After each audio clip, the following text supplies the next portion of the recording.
I know you love earning travel rewards and cash back, and that's why you're going to love Rakuten. With Rakuten, you can earn cash back on everything you need to book your dream trip, hotels, flights, rental cars, experiences, and more, while still booking through your favorite travel sites. And don't worry, cash back can be earned on top of earning the credit card points and the hotel and airline loyalty points that matter most to you, depending on how you make your booking. Plus, with Rakuten, you can also earn cash back on groceries and other purchases like electronics, pet supplies, and more.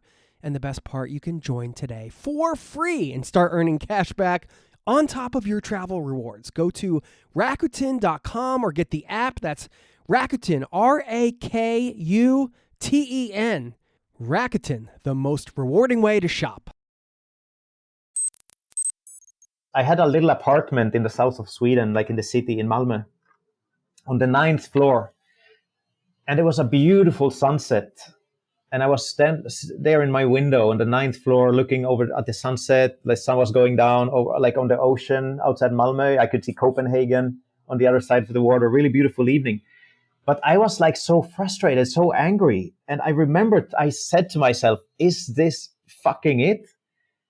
Is this the life I'm supposed to be living? Like in this city, in this little 20 square meter apartment, going to this job Monday to Friday every day. So I resigned, and that's when I went to Southeast Asia for the whole winter, just basically looking for something else. And to say he did indeed find something else is an understatement. That is today's guest, Martin Vrana. He did something that many travelers have fantasized about but never actually do. He found an empty plot of land across the world on a small island paradise and decided to build an island resort there. But he had no idea it would take well over a decade and that he'd face what can only be described as a relentless onslaught of challenges along the way, both with the project and within himself. Today, you'll hear his incredible story of sacrifice, resilience, and determination, and you're going to hear it right now. So buckle up, strap in. Thanks for being here, and welcome to the Zero to Travel podcast, my friend.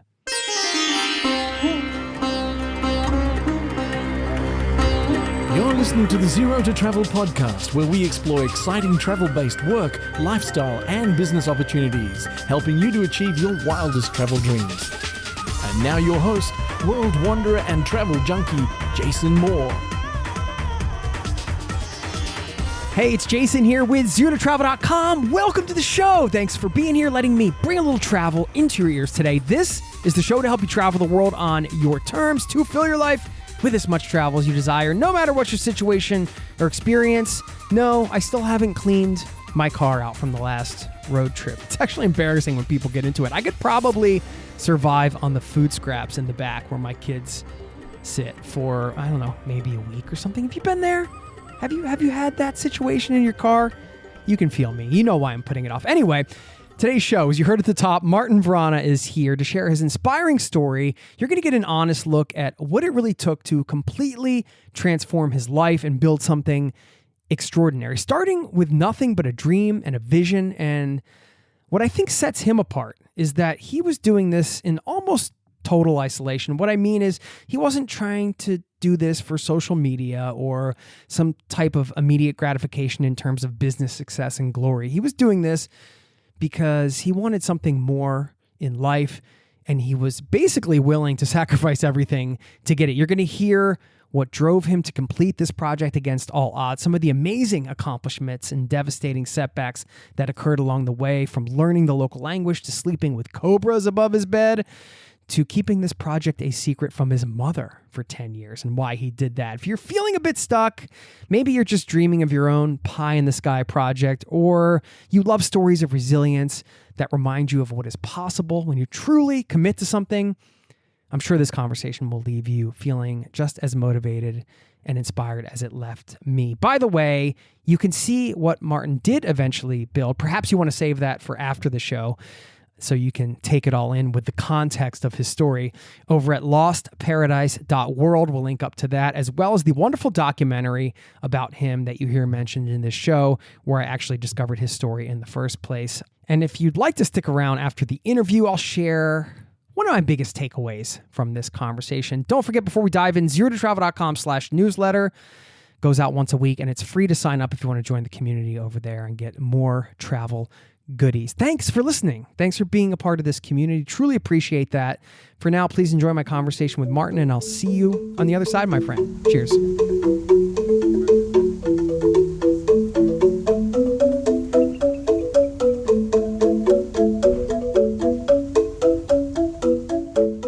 Vrana, welcome to the Zero to Travel podcast, my friend. Thanks for being here. Quite an honor. Thank you. Thank you for having me. What a story. Yeah. This is. I mean, I just watched the documentary again. Of course, we had the pleasure of having the documentary filmmaker on the show as well, Robin. So, and then I said, "Oh man, you gotta put in a good word for me to Martin, because I know you guys are buddies now. I really want to talk to him because."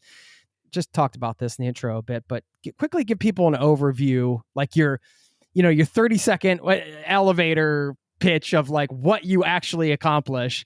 And then we're going to dive deep. We're not going to like leave it there, but I just so people have some context for the I wish I had one prepared, but I'm going to freestyle something. No. So what I did was basically, I always wanted to break out of, the ordinary. Like I really always believed there is something else to life. And I didn't believe in those societal norms and like frameworks. And I thought there is something else. And so I went out on this, what turned into like a great adventure, getting my hands on a piece of land on the other side of the world on a small island. And then I kind of realized what a big step that was, like from thinking that I had like made it just by basically buying the land. And I thought, oh, I made it. I'm a landowner, like, in Southeast Asia. But then I realized like, shit, I basically don't have anything. I transferred my money to somebody I just met. I came back to Europe. I'm broke. I don't have a job. I don't have an apartment. Like what the fuck have I done, And this actually turned into quite a motivator to actually keep working, keep going. And in the course of it's actually close to 15 years, I managed to build a place that I'm very, very, very proud of now. So I made it. Yeah. Yeah. Lostparadise.world. We'll link up to it so people can see what you built. And I'll just share why it's inspiring to me, why you're inspiring to me.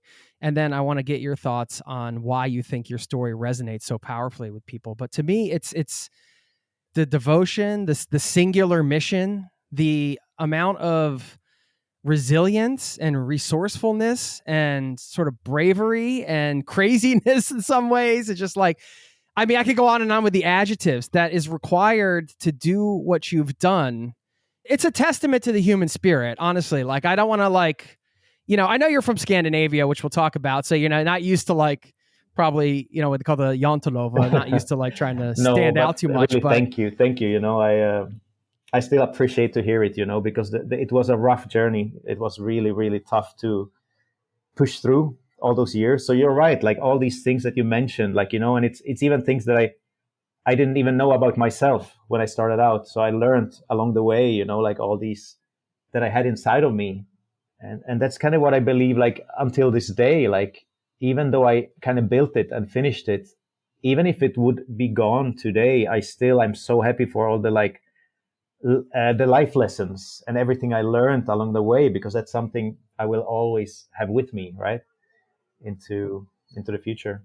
Well, what are some of the most surprising things that you learned along the way that surprised even you? I for sure, I know one, and that is that I didn't know that I had this. In the beginning, I called it, actually, it's kind of funny because it was later on that someone told me like, I thought it was stubbornness. I thought I was really stubborn. I didn't want to let things go, and I just kept going. But it was a couple of years into the journey that somebody said, no, it's not stubbornness, it's determination. And that kind of made me realize, wow, it's kind of cool, because I always looked at it in a kind of negative way. But when somebody said, no, it's determination, I realized that is actually what I have. Like once I set my aim, once I have a goal, there is like nothing in the world that can stop me from achieving it. Like that's the thing why I managed to finish this crazy project, because I never saw failure or giving up as an option. It was always, I'm going to make it. Either I'm going to die, get old, but die of age, or die by an accident or whatever, or I'm going to make it. There was never any hesitation. And that's definitely the number one thing I learned about myself, that this kind of hard determination, whatever it might be. Yeah. That's a powerful reframe. Like, it's amazing when somebody says just one thing like that gives you a light bulb moment. You never know how like your words are going to impact people. It's like, oh no, that's not stubbornness, it's determination. It's like, whoa. Yeah, right. Yeah, it was exactly. Yeah. Did you learn that about yourself in the way that you're like, oh, this is your part of your constitution, this is kind of who you are? Or do you think this sort of resilience and determination is something you learned by embarking on this giant I would never project? I would never have found out if I had kept living my regular 9 to 5. It's kind of interesting story, because once I had taken all this on, basically I started out with no plan whatsoever, no experience in doing business. And also, that's a very important thing, I never started out with the aim and with the goal to create like a successful business or to start making big money or any of that. Like, I just wanted an adventure, basically. So I just started out completely blind, like with no goal, no plan, and just like land. I got my hands on this piece of land, right? And that was like the first step. And then I just kept going. And I invested, like Robin actually mentioned it in his documentary, that I had already invested so much in the beginning, like in the early stages, like both my like life savings and time as well. Like the years kept going, so there was basically no return, because I didn't want to let everyone down. Like, what I believed was that I put big expectations. I had said, oh, I have land in Southeast Asia, and I'm building something, and people were kind of expecting some big results. And I always thought, no, I'm not the kind of person, I'm not going to let my friends down. I'm going to create something, whatever it might be, Well, that's funny, because you were telling your friends about it, but you kept it as a secret from your mom. Yeah. For like a decade, which is also an incredible feat. I know. And actually, the full story here is that in the beginning, in the early stages, like the first 2, 3, like 6 months, I did tell all my friends, like I showed pictures, I have land and stuff. But then I started feeling really ashamed, because I realized that I actually almost thought I had made a really, really big mistake. I wasn't sure that I had done the right thing. I thought, why did I transferred all my money? Like I said, came back broke. I didn't have a job. I really started regretting it. And I started getting a bit depressed, actually. It started spiraling, like the joy I had felt in the beginning.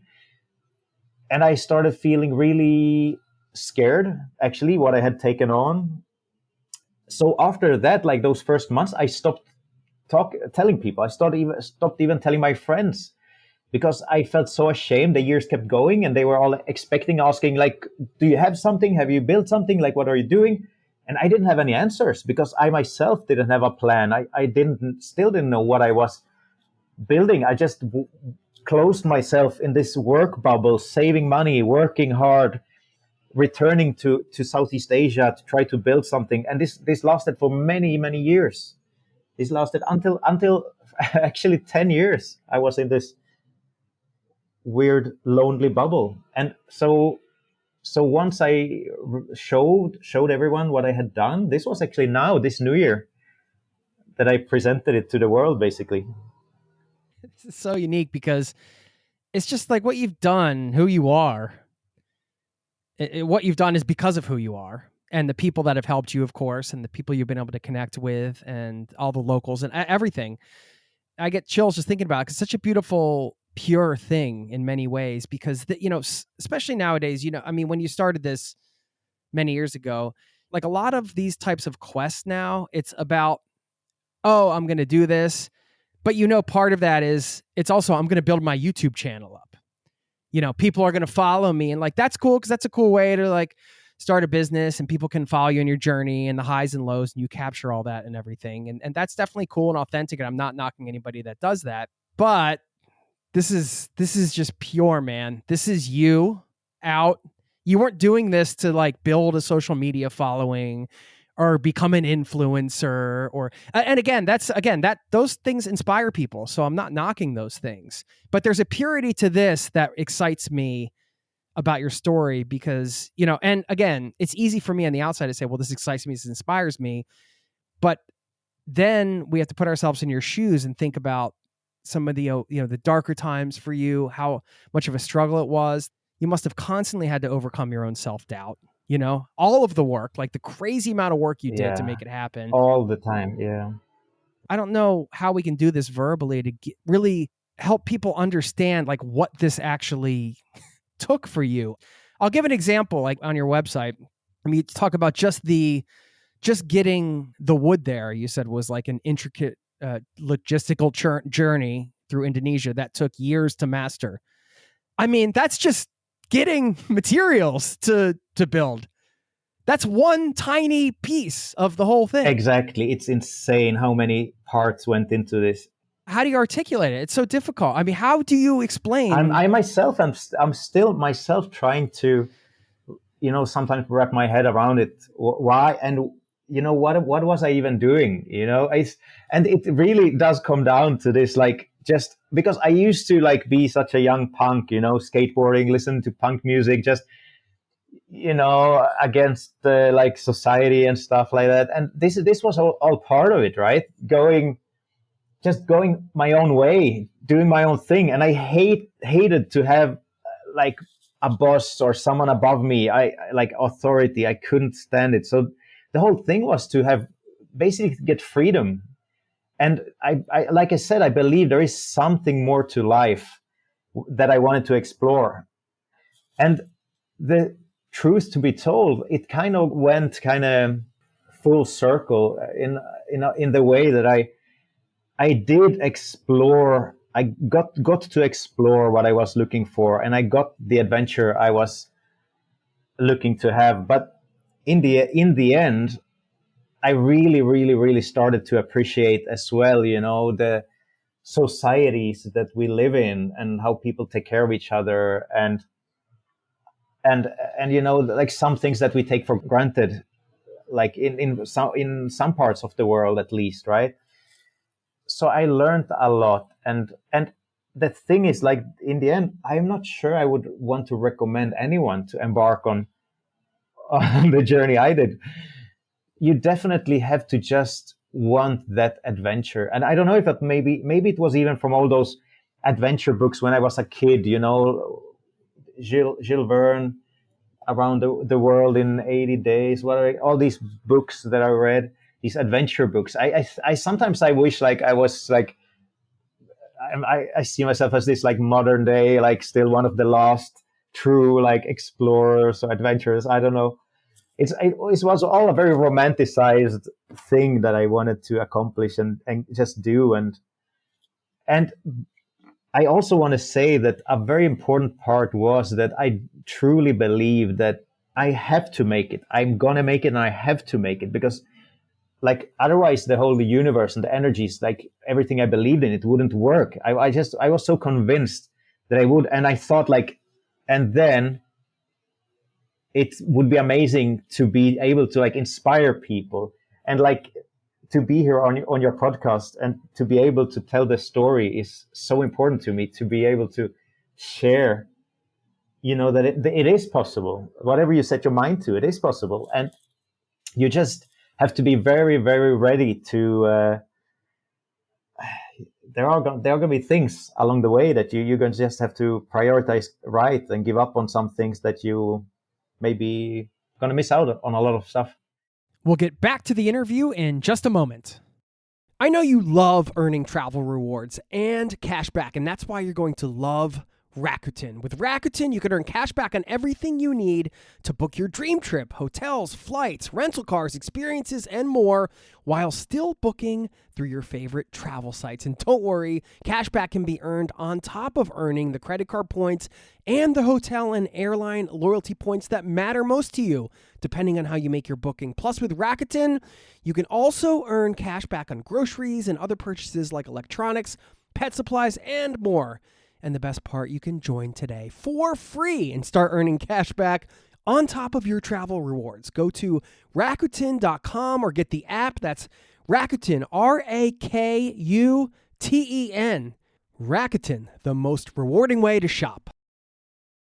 It's tax season, and at LifeLock, we know you're tired of numbers. But here's a big one you need to hear. Billions. That's the amount of money in refunds the IRS has flagged for possible identity fraud. Now here's another big number, 100 million. That's how many data points LifeLock monitors every second. If your identity is stolen, we'll fix it guaranteed. One last big number, save up to 40% your first year. Visit LifeLock.com/podcast for the threats you can't control. Terms apply. Now, back to the show. I have a lot to pull out from that. I want to start with what you just said there, that idea that, there are some things you're going to have to sacrifice. And, you mentioned, I was like a skateboarding punk running from security guards to listening to the Dead Kennedys and all the punk rock music. Yeah. So I got your vibe on that, except, you were in Sweden doing it. I was in the US doing it. We were probably both running from the cops on several occasions on our skateboards because they didn't let you skateboard back then. Now they build skateboard parks for people. Right. If we only had what they have today, right? We grew up in the wrong era, man. And this, I think, applies to anybody listening who embarks on any sort of adventure, right? Like you mentioned sort of the ideal of freedom that you had. Like you wanted to be free. You wanted to have this freedom. But the other side of that coin was, in order to have it, you were, some months you're working like over 400 hours a month and like 3 different jobs back in Norway to be able to get the money so you can go back and do this stuff. In that moment, you could say, well, do I have freedom right now? Because because I have this project, I have to give up all my time to earn money for this project. But you don't have to look at it that way. You can look at it as like, this is what it takes and this is what I'm committed to. And so that is tied in with my freedom. So, I'm just wondering how you saw that, because I think a lot of people listening have gone through a period where, they might want to have a travel goal or some other goal, and they have to make sacrifices to make it happen. And so sometimes those sacrifices can be hard to make. I'm just wondering, from a mindset perspective, how you sort of reconciled those two things. I just saw it as a part of the plan, as a part of what was necessary to do at that specific point. I think I have the plan to reach the goal with the different checkpoints you have to get through to reach it. Like, that's a second thing I learned about myself. I can really clearly just see it. And then I just go through these different things that have to be done. And at that time, what I realized, because I thought, of course, I got so much advice from different people, and some people was telling me, like, go to the bank, take a loan, just build this, and someone else said, get an investor and do this, and people had so much different advice. But in the end, I realized, no, I'm selling myself, I'm selling my dream. Instead, I want freedom, and instead I'm selling myself to somebody else. I'm going to end up working for somebody else. I'm going to owe somebody else money again. That's exactly what I'm trying to not to do. And at that time, I realized that I'm going to work and save money, because I was a hard worker already then. And it all came together really well. Like, I found so much support from the places where I was working, and they liked me. They wanted to give me a lot of overtime and puzzle together my life so that I was nonstop working. And the crazy thing was this obsession, because I realized I'm in this phase now towards on my journey. I'm still on this big, great adventure. I just have to get through this working super hard and saving up like X amount of money. And the thing is that I realized, okay, I might as well optimize this window of time as much as I can. So not only I worked 3 full-time jobs which was between 400 and 450 hours a month. And I also started, okay, how else can I optimize it? So I started waking up even an hour earlier and cycling to work instead of commuting normally, because I thought, okay, I can get this like exercise. And I stayed after work. I stayed and went to the gym for an hour. And I had this rule, okay, when I get home, I have to do like 200 push-ups before I get to eat and sleep. So I just like squeezed in like all these other things because I thought, it was definitely a weird obsession. And I'm not sure I would recommend everyone to do it, but this was my way to cope with it. And it might have been, now that I'm looking back at it, it might have been also one of the reasons that I actually kind of got a bit sick or depressed or whatever you want to call it, like after all this stuff, like pushing myself that hard, But it worked. And then I returned to Indonesia to keep building. And also like the panic that then later, maybe a year later, the panic when I realized that the money that I had saved up this crazy hardworking period, it's not going to be enough. It's actually already almost zero. And I thought, I'm going to have to do it again. So I had to back again and find a lot of jobs and start doing it again all over. It wasn't easy. It wasn't easy. And the thing that actually kind of saved me was when COVID arrived. Because everything stopped. That's the first time I've heard that. Yeah. It was somebody in the travel industry, you could say, Yeah. saying, "Oh, I'm really, yeah." But also, a very important detail I want to mention right away is with COVID, there were so many people like that I saw over there, like or like here in Asia, but everywhere, right? Struggling, having businesses, just open businesses, or just bought an apartment or whatever, and people like really struggling, like in weird situations. But to me, since I didn't owe anybody money, I had worked and built, everything just stopped. And I could just sit it out, just waited and thought, okay, I just basically got this well-deserved break where everything stopped, the whole world. And that's where I like regained new energy to continue, because I returned back to Europe and I took 1 year, the first year of COVID, and just worked like a normal job, like normal pace, and just thought, okay, what am I doing with my life? This is insane. But the second year of COVID, I had found new energy to continue. I thought, this is good. I'm really close. That's actually when I really started seeing for the first time the vision of what I was actually building. It had been somewhere there in the background all this whole time, but that's where I really saw that, I'm actually building a resort, a full-on resort here on this tropical island, and I'm really, really close to achieving this goal.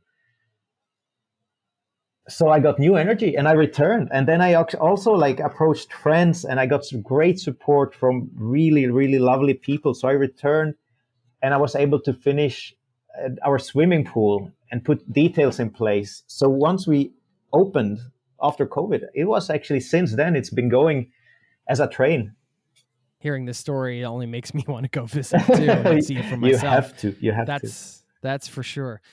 Is it okay if we talk a little bit about your family? And I know your father passed away when you were younger. And of course, I don't really enjoy playing armchair psychologist, but I have to think on some level, some of this was some kind of form of therapy. Would that be, what do you think? That you mean how like for you to take on this project, and yeah, was it therapeutic in some way? Were you processing during this time? I'm not sure what the timeline was in terms of when he passed away and when you started this project. Maybe you could.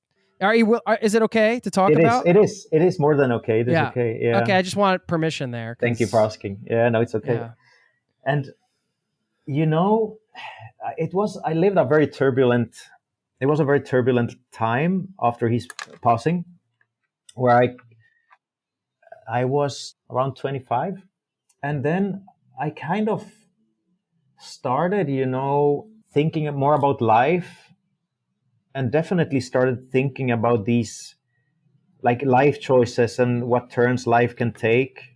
And I still remember this one time, like after I had like sorted out everything with our like old house and all the memories and everything, I still remember it was like 2 years later, maybe 2 years. And I had a little apartment in the south of Sweden, like in the city in Malmö, on the ninth floor. And it was a beautiful sunset. And I was there in my window on the ninth floor, looking over at the sunset. The sun was going down over, like on the ocean outside Malmö. I could see Copenhagen on the other side of the water. Really beautiful evening. But I was like so frustrated, so angry. And I remembered I said to myself, is this fucking it? Is this the life I'm supposed to be living? Like in this city, in this little 20 square meter apartment, going to this job Monday to Friday every day. And that's where when I actually, there was some kind of frustration. Had just had enough. So I resigned. And that's when I went to Southeast Asia for the whole winter, just basically looking for something else. And then after I started working in hospitality in Norway most of the time, I met a lot of amazing people, and I started escaping the winters to Southeast Asia, looking for some kind of window, some kind of door to open. And that's exactly what happened. On my fifth year, I got this opportunity to acquire this land by really, really amazing people. They took me in as their own. And I have met amazing families along the way that really, really have taken me in as their own. And because they saw that I was kind of broken and lonely periods, like in these time periods. So I'm very, very grateful. And like how many amazing people there are out there. On that fifth winter, I ended up getting this land and returning to Europe, super proud. And from there it went. Yeah. Landing back in Europe with no money, though, and no job and everything. Exactly. You're a pretty resourceful dude, I got to say. I guess you figured it out when you got back. Yeah. It's an interesting contradiction with, of course, 20 square meter apartment, 9 to 5, to this life you eventually were living and built for yourself. And what you said at the beginning, sort of coming full circle to appreciate some of that societal sort of support that people get, whereas it was a bit of a rebellion against that. Yeah, I'm just curious because the Scandinavian culture and values is, there's a lot of value placed on sort of like the social safety net, excuse me. A lot of people are on some people call it here the hamster wheel, kind of like 9 to 5, come home and things like that. And a lot of people work traditional jobs here, and it's a good job market and it's pretty stable. And a lot of people live that life and they appreciate that life. And they should. At the same time, it's not. Yeah, exactly. And at the same time, it's not for everybody, or maybe it's for you in a different period of your life. It depends on, obviously the individual, but that's for exactly, that's exactly the thing that I was missing all those years. I don't know if people can see it the way I see it, but this comfort and this peace of mind, knowing that, okay, today's Monday, I'm going to work until Friday, and Friday afternoon, I can just go home. I can sit on my couch watching TV. I don't have to think about anything. I have 2 days off. Like, that doesn't exist in my life. Every day to me, doesn't matter if it's Monday or Wednesday or Sunday or like Saturday morning, it's all the same. There is always things that like wake me up in the morning, things to do. And it has been like that for many, many years. And that is, of course, the entrepreneurial way of life. But I for sure sometimes am really like envious, or like I wish people appreciated and knew like the comfort of having, a home, stable job, stable income, and all those kind of luxuries that we have in the West with healthcare and education. Because the parts of the world where I have been active now, like these things don't exist. And we are so fortunate in the West, and we do take it for granted from a young age. So I really wish people saw it, like how well and how much we have to thank our politicians and our societies, how they have been built throughout the years to actually of course, there is always much more to wish for and much more to improve. But compared to most parts of the world, we do have it really, really well. Coming from Scandinavia, I'm sure you were able to. You go from a society that's, generally speaking, Scandinavia is usually ranked among the happiest people in the world. There's like you got universal healthcare and all those things. And like you said, traveling around to places where, in other parts of the world where many people might even dream of having a situation like that where they had those things covered. And so, yeah, it's just, this is what travel is. It's always this in your face sort of extreme ideas, extreme perspectives, like sort of like a barrage of them constantly just hitting your brain, trying to figure out. I guess it forces self-reflection. Nothing forces self-reflection probably more than, being alone on an island, building a resort for a decade plus. Yeah. Tell me about it. That's You can't really measure it, but obviously this takes some kind of toll on your mental health at certain points, your physical health, which probably was actually you're active all the time. So it's physically probably. No, even that, I was working and stressing, and I was at this point, it's kind of crazy. I woke up so early, just running around on this construction site, stressing. I forgot to eat. I lost weight. I was really, really sick. And I do have photos from these days, and like my eyes, I look completely dead inside. I couldn't smile. My smile was gone. It's crazy. I definitely not feeling good. But I tried to now and then balance it. Mostly when I went back to Europe, when I was working, I tried to like do some kind of, but then there is like this thing when you're like go so hard on trying to save money, then you're not spending money on expenses like gym and proper food and stuff like that, right? And like these things like giving up on like prioritizing, it's sad because sometimes you get opportunities in life, whether it be job opportunities or like travel somewhere or experience something with friends or meeting like a partner or whatever. But like those are the things that I had to give up along the way to like in order to reach the goal. Maybe now with everything that I know about myself and about how to do these things, it wouldn't have to be that hardcore. But back then it was the only way that I knew how to do it. And I thought I have to do it all myself. And you did. I mean, well, you had help, but you figured out a lot of stuff on your own, man. That's, one of the things I love about your story too, is that you really ingratiated yourself with the community. You learned the language, you're there, you're like a resident there, you have local friends, you're part of the place. You're not like some outside investor that came in and flies in every once in a while and built a place and then, goes back to their, you live there. What have you learned from the Indonesian people? What have they taught you about life, about yourself? So much. I love this one example that I say when asked. And for example, on this construction site, when the carpenter broke the hammer, in my head, like automatically, I just said, okay, give me 2 minutes. I go to the shop, I buy a new one. I'll be back in 2 minutes.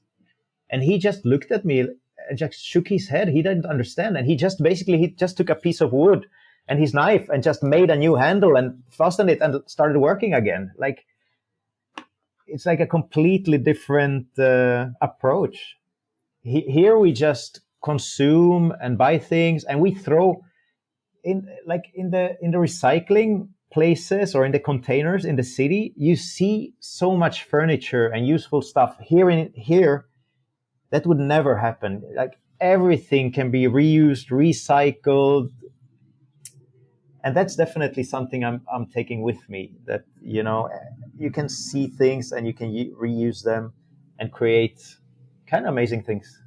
Especially since you arrived, Bali and the surrounding area has changed quite a bit.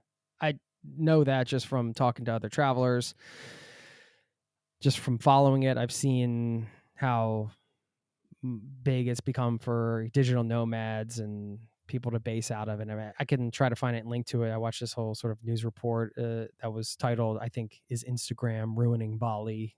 And it was this whole sort of about the development and everything that's changed. What do you see? What in terms of being on the ground? What changes have you seen? What do you think? Yeah, it's a lot of these articles, a lot of talk about these things. And for sure, it goes fast here. Like once a new area is discovered and development starts, it goes super fast. Like in 1 year, it can be completely overbuilt with hotels, villas. It is sad, it is sad. But I believe some people do it not very pretty. Like you said, like you mentioned, they arrive with big money, just get like big contractors, like these big developers, and they build like crazy big things. But then there are, of course, like other people like me come here, maybe want to start like a cafe or some small business. And that's the whole hard thing, like for me, like I can't judge. I don't know where the limit goes, what's okay, what's not okay. But I believe the important thing is to try to still respect the local people and like to be kind. Some people come here and they really do behave like assholes.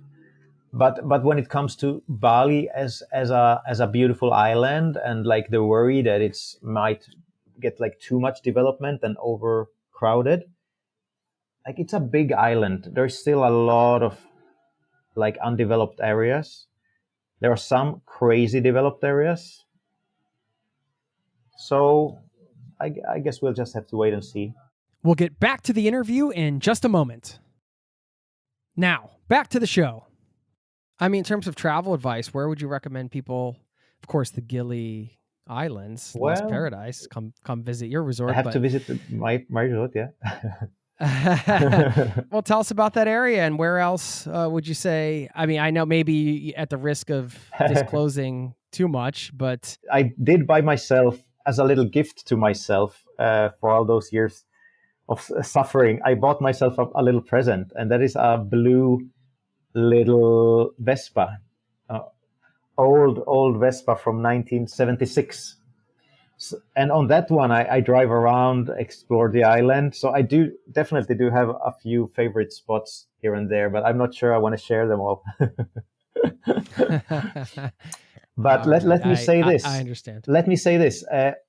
I'm located in Canggu, which is a super busy.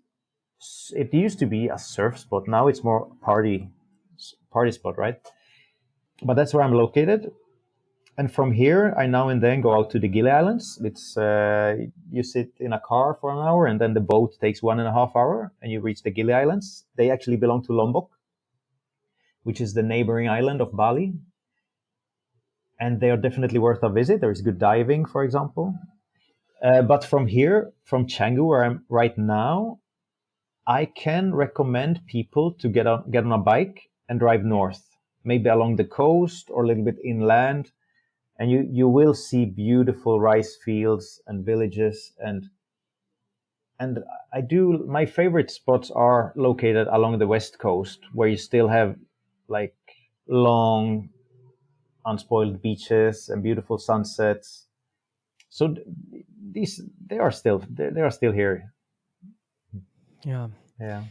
I'm sure a lot of people listening have either visited, because it's a popular place to visit, of course, area of the world, or have plans to. I'm just wondering, and just your best advice for how we should behave as tourists on the ground. How can we be good tourists in Bali? They are quite used to tourism here.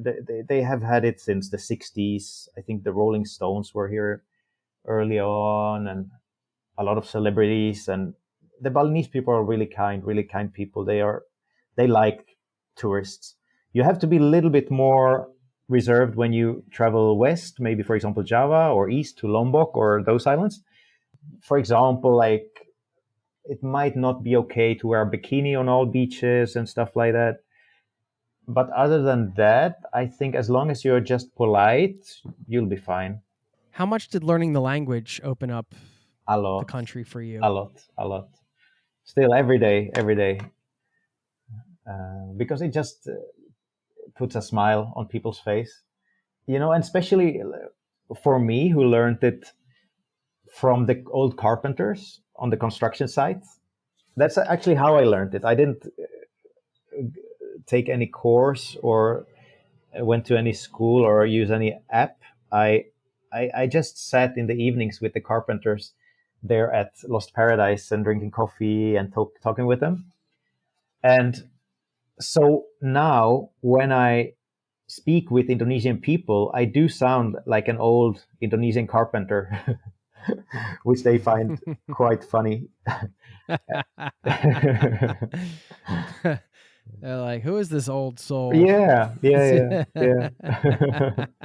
And also, I know things that most tourists don't know. I know these weird, like, cultural things that only like people like in Central Java know, or like Papua or somewhere. Like these, like weird, I don't know, like weird jokes or like inside things. I don't know. And sometimes when people like, it makes people laugh. It's good. It's a good. Yeah. Yeah. Makes it a lot easier to connect when you It know does. that It type of does. information. Yeah. Yeah, that's a question I've asked before when I've come to new places, and I'll meet a local and I'll say, "Hey, can you tell me like a phrase or something I can say that will make people think, oh, like how did he learn that?" Even though I might not even understand exactly what it even means in some ways. Mostly people have been nice. I think they haven't taught me to say something that would get me beat up or something. You mentioned a little bit earlier one of the things that kept you going too was I can't remember, I'm paraphrasing, but you said something like, if I stop, this would be going against kind of like the things I believe in the universe. And I think you said energy and things like that. I'm just wondering, like, yeah, what are some of the fundamental beliefs you have that kind of kept you going, or that you really leaned on, whether they're like spiritual or energetic or practical or really anything? It's an open question. Yeah. So I do believe one of the most fundamental ones came from my dad, actually, and he always told me that whatever you do, Martin, make sure to do it properly. And that's how I was brought up as well. My dad didn't accept any, half-assed results. It was quite a strict upbringing. So I'm realizing I brought that with me to actually I do things thoroughly, properly.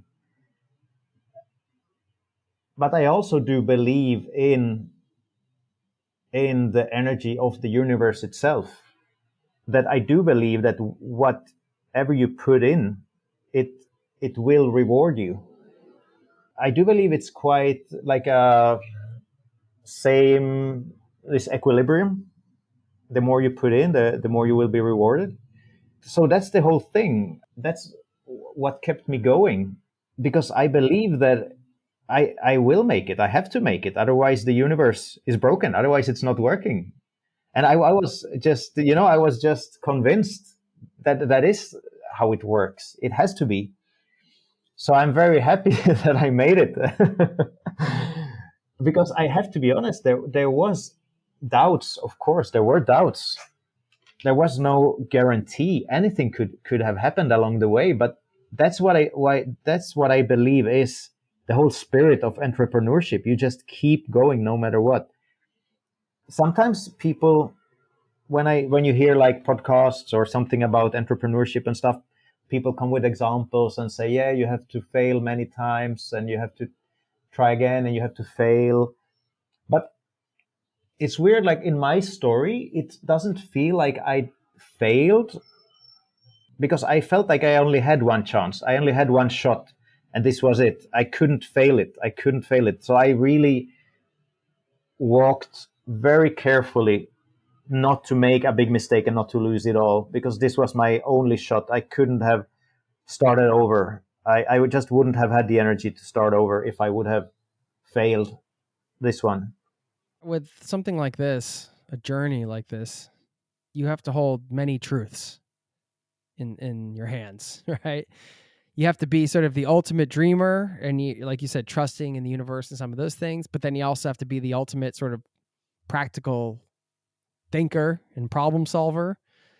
And, it's like that balance between practicality, reality, money, logistics, getting wood to, these things that all need to happen.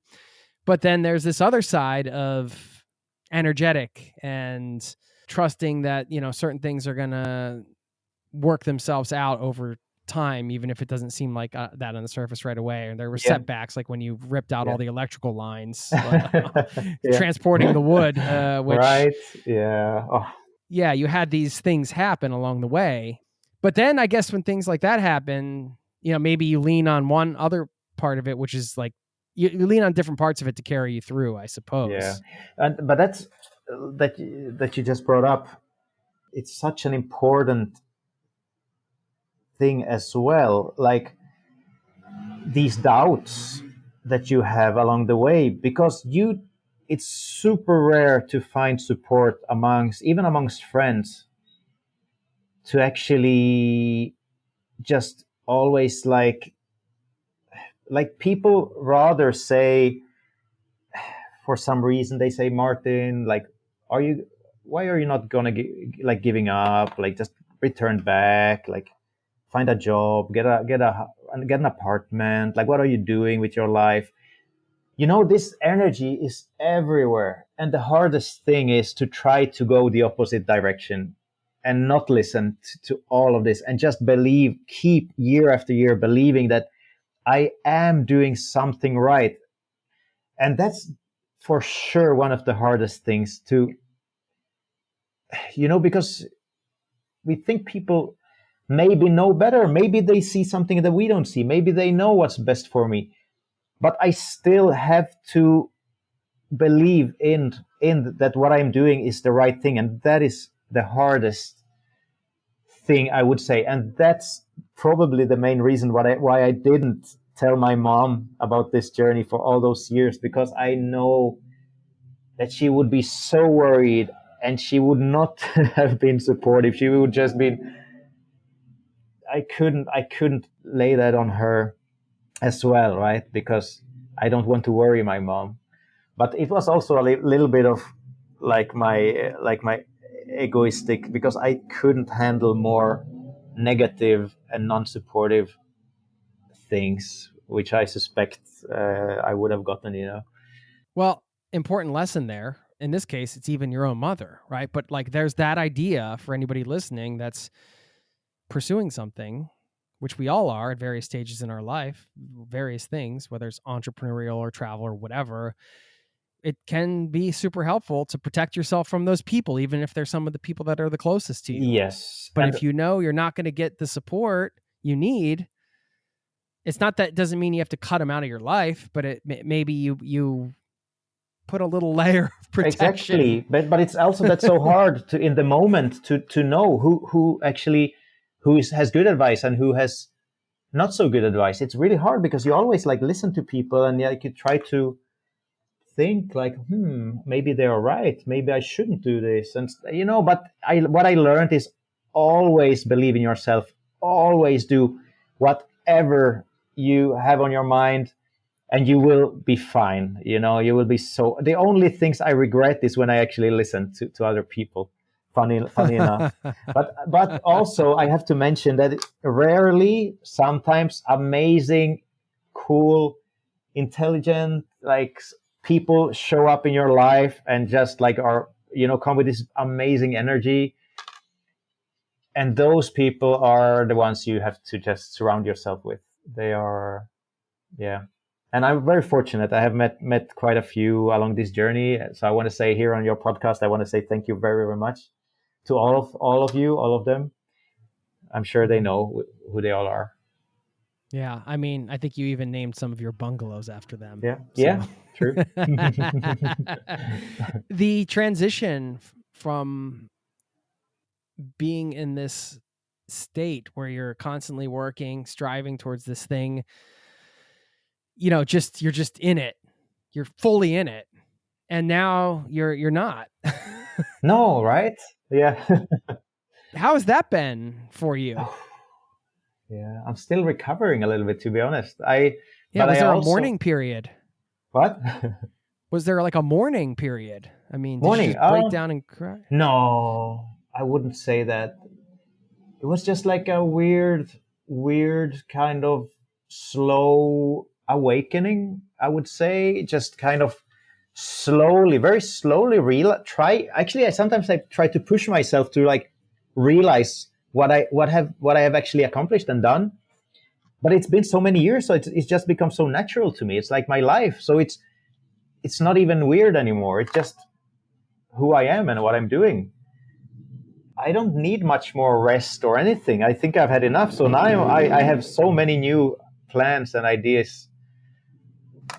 But I also learned how not to do it, right? I learned how not to treat myself and not to put myself last. That is one of the most important lessons.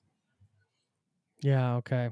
So you're learning to say no, or at least throw away some of the idea. Oh, do you think that if you pursue another idea, that it's going to be another one of these multi-year type of things, or For sure, like a proper one. yeah, okay. Yeah.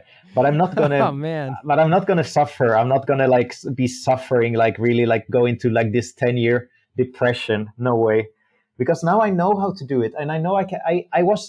I wanted to do it all myself. This Lost Paradise journey. I wanted to, because I believe that, actually sometimes rightfully so, that I have to do it myself in a, like I but now I know that there are amazing people out there I can reach out to, and there are some things that I don't know how to do and they know much better, and I can put together a good team. I want to enjoy the next journey. I'm going to enjoy to the fullest.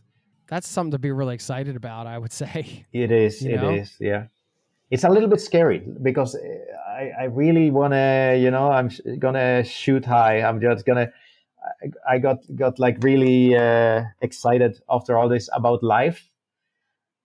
And I think it was kind of from being in some kind of reaching some kind of bottom of when I was feeling the worst and I was really sad and everything was coming back to me, and like, but actually come back out of it and land back on your feet is quite amazing. So I'm very, very optimistic about the future and really, really looking forward to the continuation of this journey.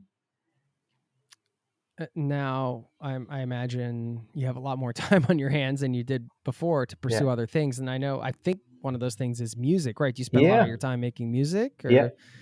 tell me about what making music means to you? I play in a band as well. I definitely can resonate with music as a sort of a creative outlet. Yeah. I started many years ago, actually played in a punk band back in the days in the south of Sweden. I really miss that. And I'm still thinking about maybe putting together a punk band here in Bali. Could be Do fun, it. right? Right. But I also happened to fall in love with synthesizers and techno music. So that's actually what I have been doing for many, many years. And I still have my speakers right here next to me. And unfortunately, I have to, like, this year I have to upgrade some software and stuff, like the CPU on the computer and stuff. It's like it's annoying when you like are in the creative process and like the software is not working. And so so music and writing. I usually like somewhere in between those two. Like when I have some days, some I want to do something, I either sit and write. That's hopefully also going to turn into a little book one day, or I make music. I was going to ask you about that, if you were going to write a book about this experience, so you could really dive deep into that. Is that something you're doing, but just haven't really told? Okay, yeah, it's like an intentional. You're like, I am writing a book on this, or is it? Actually, it's kind of funny because it isn't the type of book that I think many entrepreneurs do once they have started their business and they basically write a book about that. Because I started this book project already long time ago when I was a teenager. And I wanted to remember all these stories from back in the day that are too good to be forgotten. So basically, it's a little biography, and I'm hoping that there will be a red line going through the entire book from when I was a little kid in the south of Sweden to where I am now, so that people can see, oh, that's why these things happened, and that's why he did what he did, and we will see. We'll see. Yeah. Yeah. Well, I want to read that book. So when Yeah. it gets out there, let me know. We'll I have will you let back you know. on. I have to speed up, I feel. Yeah. Yeah. If you were going to leave people with, some food for thought or perhaps a challenge or a favorite quote or anything like that, like you get, you just want to leave them with something. Oh, I have so many. I have so many good ones. But since we were talking about that book writing, kind of the cool thing is if you see your life as a book, it's a very good way of seeing your life, that there are always chapters, new chapters coming. Sometimes we don't know what the next chapter brings, but you can also see yourself as the author of the book. You are the one deciding what is going to be written, what the next chapters are going to be about. If you're writing a biography, it's not that you like just reading something and you don't know. Like, it's your life. You decide how you want it to end, and you decide how it want to. Is it going to be like a comedy, or is it going to be some kind of horror story? Yeah. What is your character?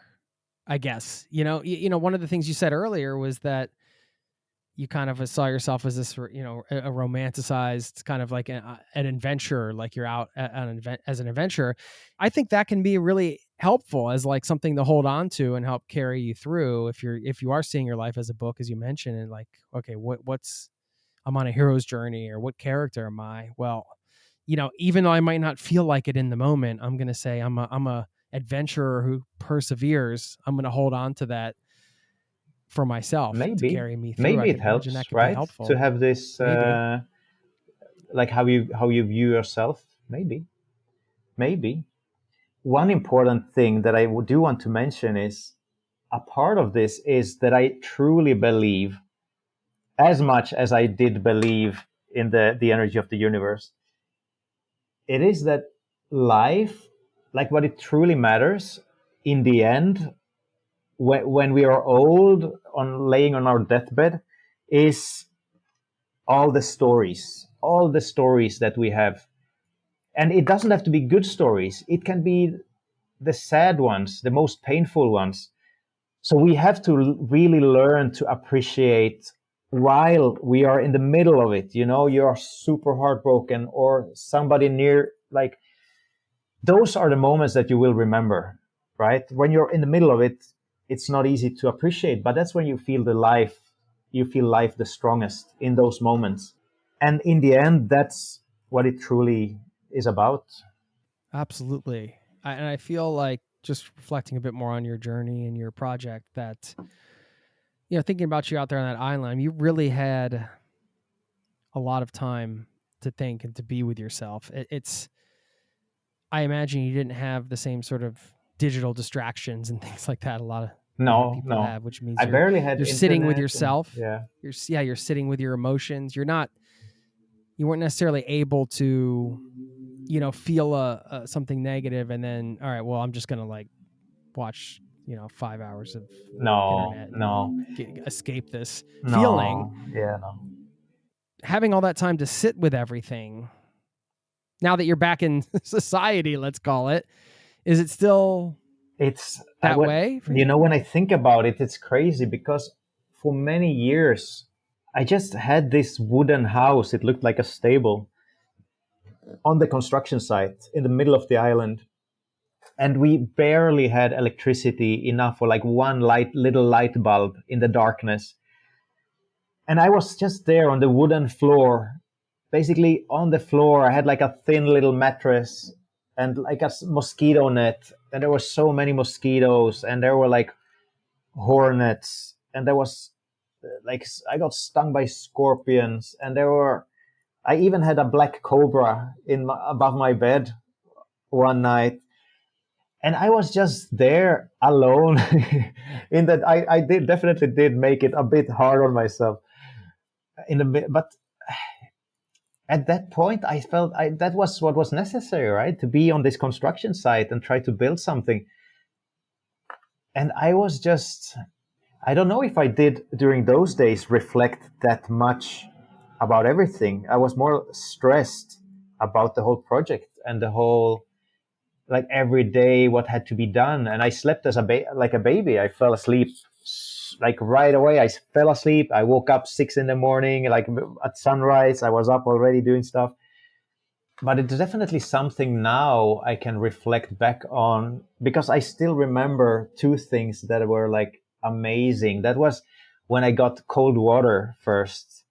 I finally, when we got a little bit stronger electricity, I could connect this machine, with you have the water gallon on top, and I could get cold water. That felt like such a luxury out there. What about your connection to nature? Oh, it's important. I mean, I grew up in the south of Sweden so I love forests, mostly like those Scandinavian forests. That's probably my favorite nature. But I do love skiing as well in the Alps or in the Norwegian mountains. And I do walk barefoot a lot here. I do walk barefoot most of the days. Correct me if I'm wrong, but I think I saw that you're renovating what you call the ghost house. Yeah. Is that the same That's the place one that you described where you were living? It is. Yeah. So okay. if your listeners are interested, they can go on my Instagram, right? And I just started, I think I just posted episode 9, because that's the cool thing. That's actually Robin. Robin and me have been talking about this. So he actually kind of pushed me into start doing this, basically promotion, because I haven't marketed the place. I haven't done any marketing. I haven't done any social media. I felt it wasn't my thing. I didn't know how to approach it. But now I found this way to actually talk about building in Indonesia. It's something I'm passionate about, and I like sharing it with people. And also this thing that the whole Lost Paradise journey that I kept secret for 10 years, I think it's time now that I start actually, talking about what I'm doing and what I'm working on. I think it's time. Well, I appreciate that you are doing that here on this podcast. Thank you very much, man. Thank you. Last question. Yeah. Is it emotional, like renovating the house that you were living in for so many years? Is there any emotional tie to maybe not knocking it down, but just fixing it up in a different way? A little bit, but not that much, because like I said, it's my life now. I've been living it for all those years. It feels very normal and natural to be there, walking around barefoot on this construction site and just overseeing this construction. It's what I enjoy. It's good. But what is kind of amazing and sometimes makes me a bit emotional, it's like when for example, you and other people show appreciation and reach out and want to hear my story. I really, really appreciate to have the chance to tell it, to tell people. Yeah. Yeah. Well, I really appreciate your time telling it. Of course, we'll link up to everything. Yeah. Is the best place for people to go. Yeah, we got lostparadise.world. Exactly. Of course, so they can then see this. Of course, Robin's documentary. Yep. Well, we're going to put that in the show notes as well. Lost Traveler spends 13 years building resort in paradise. Yes, it's exactly. amazing. It's an amazing film. Yeah. Yeah, it's beautiful. He made it so beautifully. So I'm so grateful. And the cool thing is that during all those 15 years of building, I did document it pretty well. And I did save everything on a hard drive that was in my mom's basement. So Robin actually went there and picked it up when he was making the documentary. So there is actually original footage from all those 15 years that he really brilliantly put in there. Yeah, it is an amazing film. Yeah. I just hooked me in right away. And then I, found out about his work. And so we had him on, and then we got the pleasure of getting to chat with you today, Martin. So, man, I'm glad we're in touch. I really appreciate you sharing your story, which I find so inspiring. We'll encourage everybody to follow, the renovations and everything that you're doing on Instagram. And check out the resort you've built. And I'm sure you're going to get some guests eventually, and I'd like to be one of them one day. So, man, thank you so much. No, thank you. Thank you to your listeners. Amazing. Thank you for the talk. Amazing. Thanks, buddy. Thank you.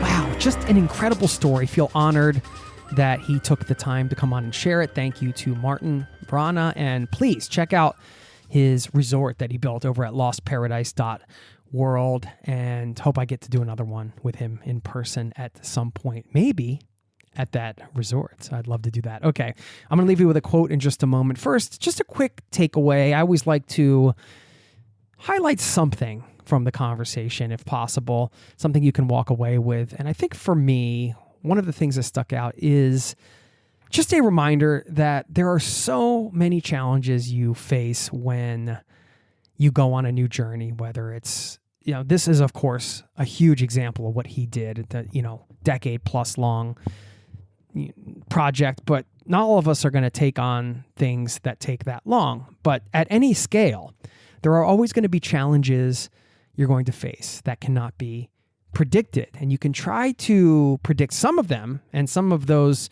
predictions do come true.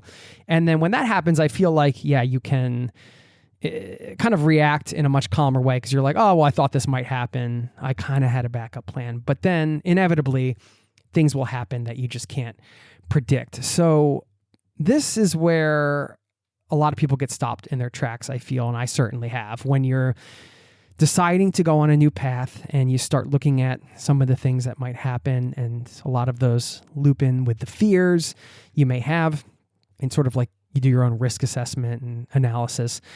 And sometimes that can just stop us dead in our tracks, because those risks pile up, and then we realize, well, if these are the things we just know, what about the things we don't know? But the fact is, no matter what we embark on, there are going to be challenges that we face that we do not know. And once we kind of accept that, I feel that it's much easier to go on those paths, because you realize, okay, well, I know there are challenges waiting for me that I don't have the answer to, but when they arrive, as long as you just have the confidence in yourself that you can solve those things. And of course, I think that grows over time, but that confidence, even if it's you tricking yourself, like a false sense of confidence where you're like, you know what, when things pop up, I've solved other problems in my life. I can solve those things as well. It allows you to move forward with confidence. And a big part of this podcast and the mission here is, let's face it, all of us collectively pushing ourselves out of our comfort zone, whether that's a travel or otherwise, right? I mean, for some people that might be, their first trip overseas. For others, it might be taking a year off to travel. For others, it might be starting a location independent business, and so on and so on. All of those things have in common unpredictable challenges, and I know you'll face those when they arrive. And everything we do, we might not succeed, but that's okay. We're still learning through all of those challenges. And that level of commitment that Martin brought to this project, I think, is the thing, sort of the X factor that can push us through these challenges when they arrive. Because if we have a certain level of commitment, we're not going to let those things stop us. And that doesn't mean the project we're doing, X, Y, or Z project, won't fail, but perhaps it fails for other reasons other than us not being willing to face those challenges when they arise. Anyway, that is just a bit of a sort of off-the-cuff rant kind of takeaway I had from this conversation, and I thought I'd share it here with you. By the way, before I let you go, I'm going to leave you with a quote that I think summarizes some of the things that we talked about in this show, the themes. But before I let you go, just want to remind you, we do have a free newsletter over at zerototravel.com/newsletter. If you haven't signed up for that, please sign up over there. Would love to have you join the community and keep in touch over there. Okay, I'll leave you with this quote from Bob Marley, who said, you never know how strong you are until being strong is your only choice. Thanks for listening, and I'll see you next time. Peace and love to you and yours. Cheers. This podcast has been brought to you by ZeroToTravel.com. Ideas and advice to make your travel dreams a reality.